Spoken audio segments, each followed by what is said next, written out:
Hi everyone, Kelvin here from London. Stereo Review X is my channel. I review vintage stereo equipment, sometimes new equipment.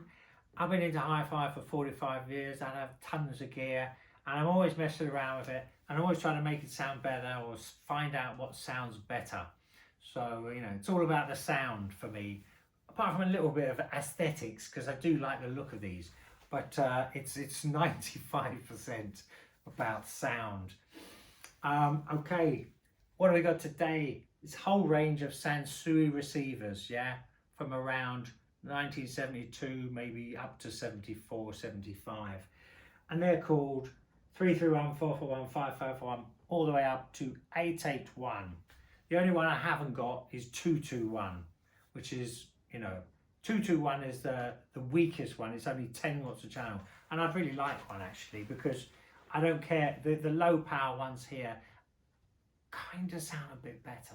They kind of sound a bit better. So we'll talk about these, go through what they sound like, do all the statistics, and talk about how they compare to modern day or maybe more expensive things.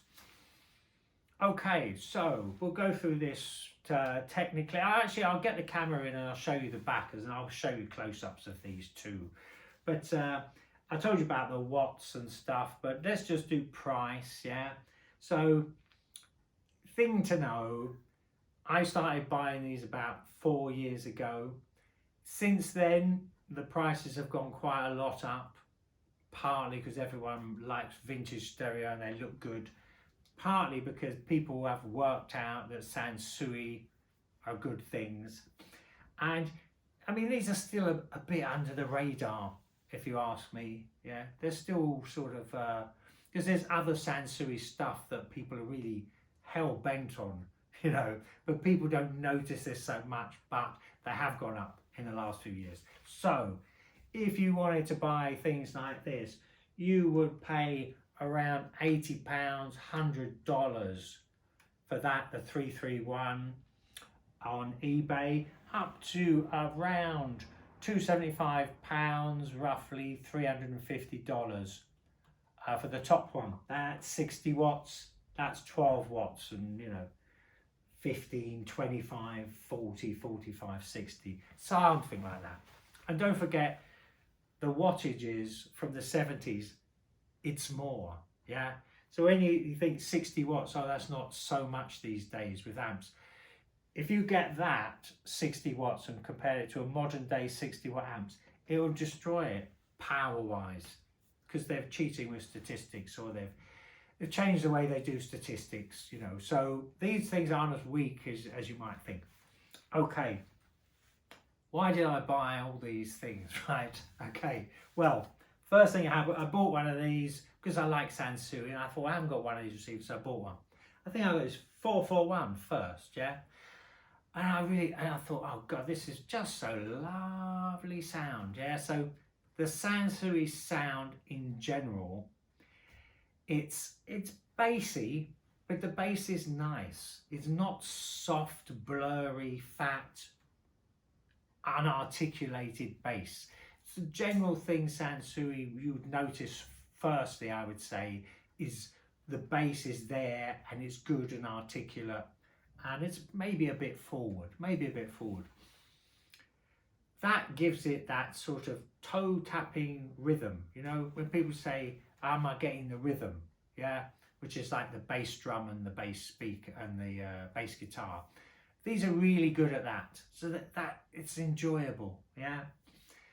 They have good spacious mid-range, it's smooth, it's a smooth sound, spacious mid-range. I don't know, I've talked about this sound quite a lot, but this sound puts a smile on my face. You can listen to it all day.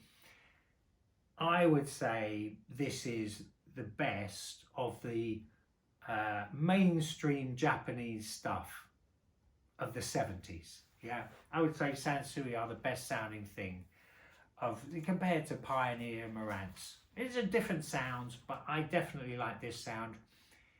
It's pretty refined, you know. It's not as ultimately refined as some you buy today that cost you know, £1,000 or even £500.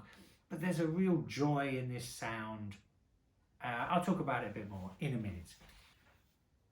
And I would say that the sound of Sansui, it's got a lot of life, it's got a lot of dynamism, it's got a lot of reserve power, yeah. So it's quite explosive and exciting, not in a in a explosive, like, distorted way, but it's got dynamic headroom, if you know what that means. But it can go quiet and loud quickly, so explosive things on bass drums, the bass drum and the cymbal, that jumps out, That's part of what I like about this sound. Another thing worth noting is that all of these 6 amps receivers that I've got here, and I've got more stuff from Sansui, but all of these I got off eBay, and quite amazingly, they're all working. This 661 has a slight hum on it. This 881, occasionally the relay cuts in and out at the beginning. But basically, for all of, to buy that many of the same kind of thing on eBay, I would expect some of them to be naff, distorted, not working, one channel down. So the point I'm making there is they seem to have sort of quite a long life in them. Or I don't know if there's the way it's been made that allows that to happen, but that is my experience with Sansui compared to some other makes that they seem to be, they seem to work basically.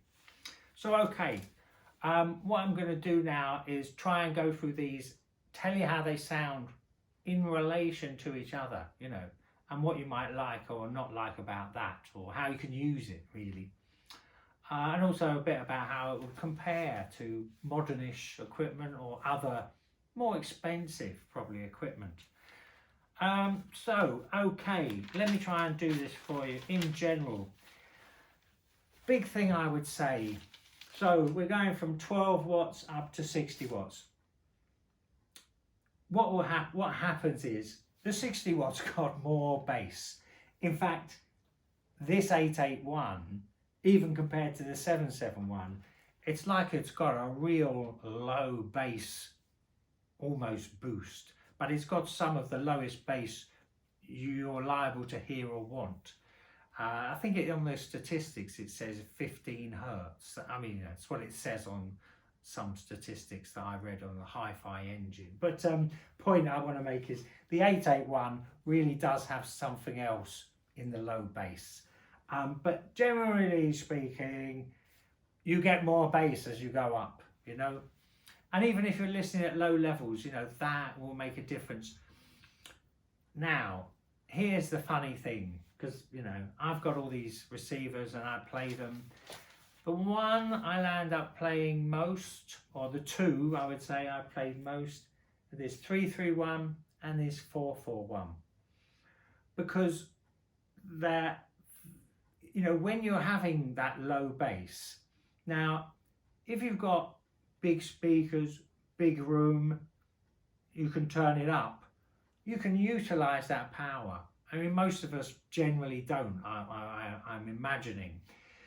So, and these aren't bass light, but I found that I'm just loving the little bit more mid-range you get. Because when you get lots of low bass, that can sort of sideline the mid-range a bit. Unless you've got really big, probably 3-way speakers, But in a lot of 2-way speakers, a lot of bass will can overpower a bit of mid-range. Anyway, point is, my real experience of living with these amps is in a room that isn't huge, it's like 17 foot by 14 foot. I have found that I land up playing that one actually most, the 441. That is the one I played the most, because it's got the bass for me, but it's just giving me gorgeous mid-range and top end, yeah? Okay, other things worth saying. In the style of sound and in general, compared to say another amp from another company, there's quite a lot of consistency in this range, you know, you probably expect that, but you know, if you looked inside, they're all utterly differently constructed, and you know, they don't look like just progressions of the same thing, you know. So, but there is quite a consistent feel in the sound in general. I'd say the higher numbers, you see, there is, with that lower bass, and you know, Sansui are good at that low bass, there is a bit more, you'd have to call it richness, yeah, you know, it's just a bit richer, a bit more luxurious.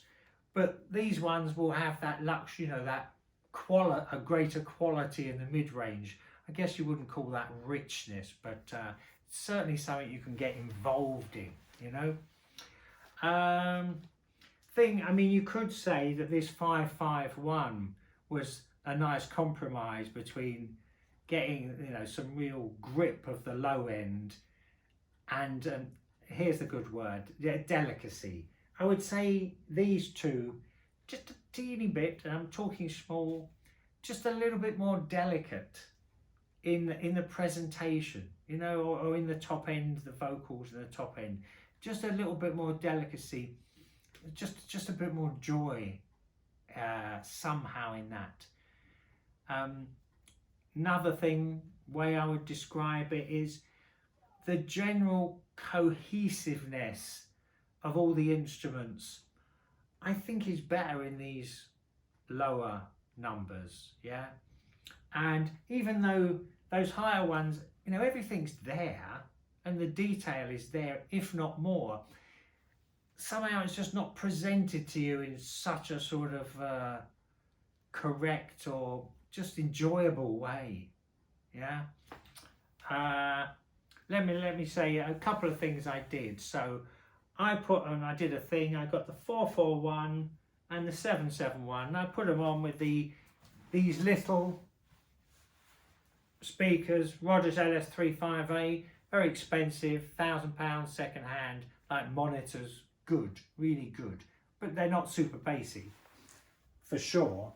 Now, I put those on between the 441, which is that, which you'll get for like £120, and the 771, which you probably like more like £180. Because those speakers are small and they're a closed box, they can't exploit that low bass that 771 is doing. Result is the 441 was a better thing. It was a better match. It worked better, and I was getting more of the nice mid-range, sacrificing the bass, but the small speaker can't really do that bass that good, you know. So I guess what I'm saying here is a lot of things matters about size of your speakers and the size of the room, you know. There's no point having giant speakers, 200 watt amp in a little room. It just won't happen, you know, or the bass will just be bouncing around everywhere and it will, you know. So, okay, that's something. So I'll just take the camera, I forgot to do that. I'll take the camera up close around the back and I'll show you some of the features any second.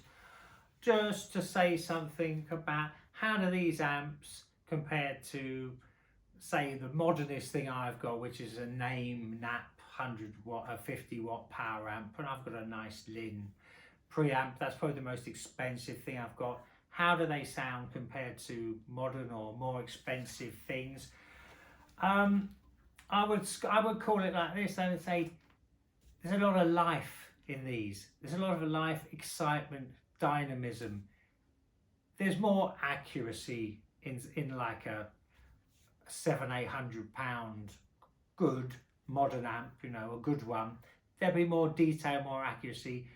There's a lot more excitement and life and in this, and it's a ton cheaper, and they do look really good, you know.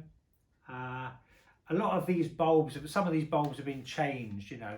By the way, none of these to my knowledge have been recapped or had work done on them. Anyway, let me just bring the camera and I will look at them in detail and show you some of the features. Some of them have, there are some different features here. Anyway, let's go in here and have a look. Okay, Well, let's start here. 331 here. Lights aren't working on that one, but the amp is working. There we go. 441. Let me go over here. Hang on.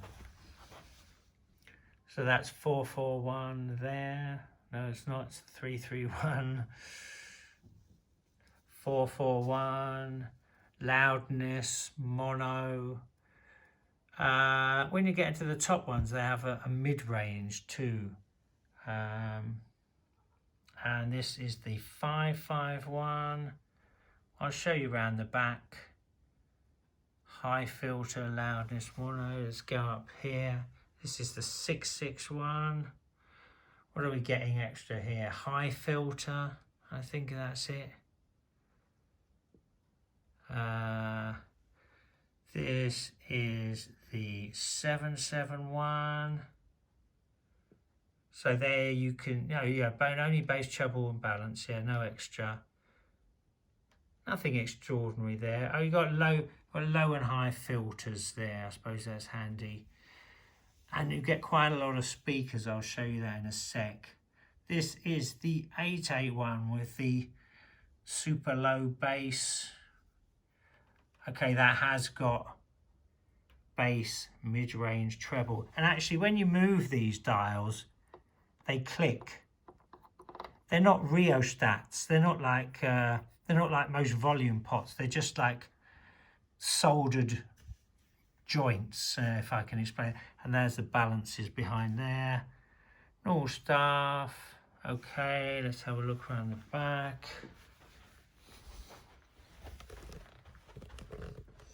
So, which one is this? This is the 661 we're on here. So we've got some heat sinks there and 2 pairs of speakers, yeah? We can have 2 pairs of speakers here. And then we get to the 771 and we've got 3 pairs of speakers. And then we get to the humdinger, which is the 881. And we get 3 pairs of speakers, a bunch of heat sinks. We've got multiple inputs there. And that's I'll just give you a quick look at back of those other 2 amps. Quite actually a bit annoying, to be honest with you, are these push button things. They don't really accept a very big cable, and these screw in speaker wires are not very big or robust, but and you get those push-in ones here on the 881. Again, it's not a big hole, yeah. There's a bit of a annoyance, but I'm not really going to care if it sounds good myself. You only have to do that once. So, okay, give me 2 seconds. Let me just put this back. So, okay. What would I say? Sum up. Great looking range, fairly easily, quite a lot of them about. I mean, I wouldn't, you'll see on eBay, buy it now, £400. I wouldn't pay £400 for something that's that old. I just wouldn't do that, I have to get them for like £200 or less. But to me, and of course everyone's got different amounts of money, so it's completely up to you. But for me, I'd put, my max would be like, I'd pay up to 200 quid, see what it's, to get hold of one of these, because they're very nice sounding things. And as I say, this 441, this 331, probably one of the amps I played the most over the years. Not the final word in refinement, but for a decent price, good looking, and it was just a lovely sound. That's probably the best thing I would say about these, yeah. It's a lovely sound. It's a sound it's just enjoyable, and it's dynamic. Okay, that's it. Please like and subscribe. There's loads more videos on my channel. Okay, bye for now.